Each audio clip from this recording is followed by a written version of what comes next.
On 5 News, putting patients first. I'm live at one of the country's newest emergency units as we look at the future of the NHS. As the health service faces the biggest challenge in its history, are drastic measures needed to ensure its survival.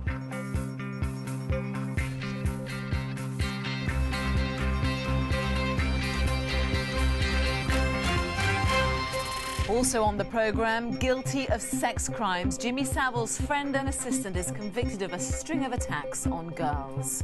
As Nigel Farage sparks controversy with comments about breastfeeding, the mum involved tells us attitudes must change. As a society, we need to get away from this fact that this thought that breastfeeding is in some way some kind of dirty secret that needs to be hidden away. And lowering the limits. Strict new drink drive laws come into effect in Scotland. So will the rest of the UK follow suit?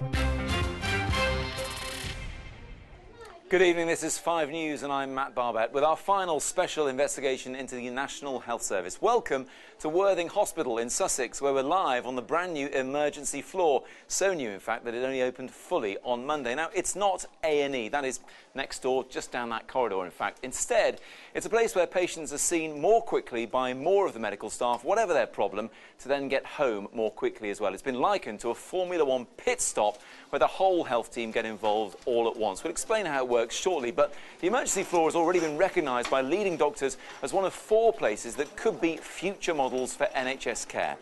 Well, this week we've been examining the serious issues that are facing staff, politicians and patients when it comes to looking after the nation. So today our health correspondent Catherine Jones has been finding out just what the solutions are. From patient care to politics, we've examined the health of our health service. But in some places that change is already happening. The new department at Worthing has moved the staff who deal with emergency admissions next to the doctors who are expert in caring for the frail elderly. The stay here has been unbelievable. They really are fantastic here. It's one of just 4 projects nationally chosen as a model for the hospital of the future, and the idea came from the staff. So it started with a conversation between the doctors and nurses and staff that look after patients, and by beginning there, I think that's how you best design future services. Everyone knows what the health service stands for and what they want it to be. What's harder is knowing how to achieve that. And what's needed now is those who understand it best to pull together to ensure the service we all need has a sustainable future.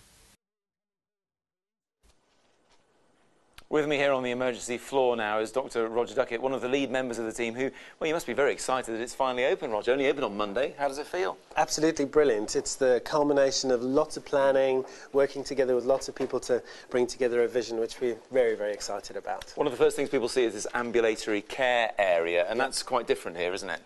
So ambulatory care is an important part of acute medicine. It's a way for us to see people quickly who might previously been admitted and get a decision made, treatment plan in place, and often get them home on the same day. So it can save an awful lot of time. You gave an example before about, for example, a blood clot on the lung. Yep. So somebody might have previously been admitted for anything up to 7 to 10 days to be diagnosed and treated, and they can be home on the same day. Even so, you do have some beds here, but there's a limit on how long you want people to stay in those, and you call it B&B as a result.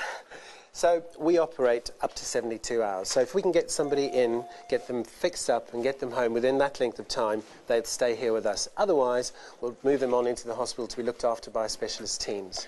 The place seems quite compact, and you've likened it to a Formula One pit stop, i.e. there's lots of members of the team who can get involved a lot more quickly.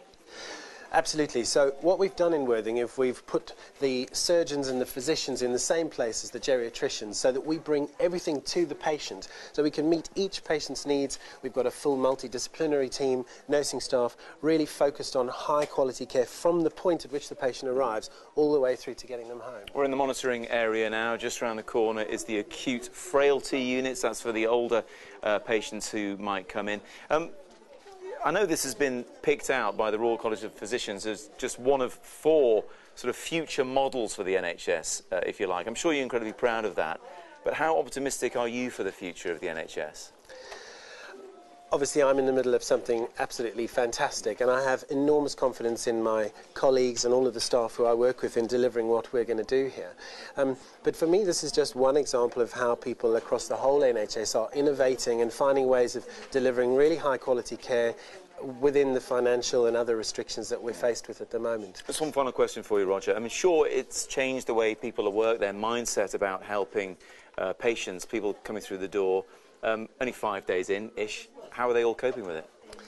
Well, everyone has put their strength to the wheel, and there's been a real buzz around the place, and I can see that already we've had surgeons and physicians working together in a way which we probably couldn't have imagined 10 years ago. Roger, really love to see you. Best of luck with it. Thank you very much, Lee, for talking to us for Thanks now. very much. And that's all for the time being from Worthing Hospital. We'll be back with a bit more later on in the programme.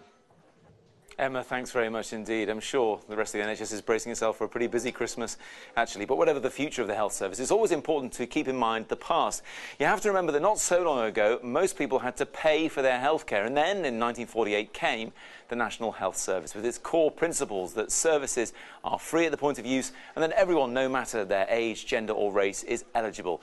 It was the first time anywhere in the world that completely free healthcare was available to all. And if you ever feel like taking it for granted, listen to the stories of people like Harry Leslie Smith. At 94 years old, he knows how things used to be. The NHS is something he has been campaigning for a long time and continues to do so.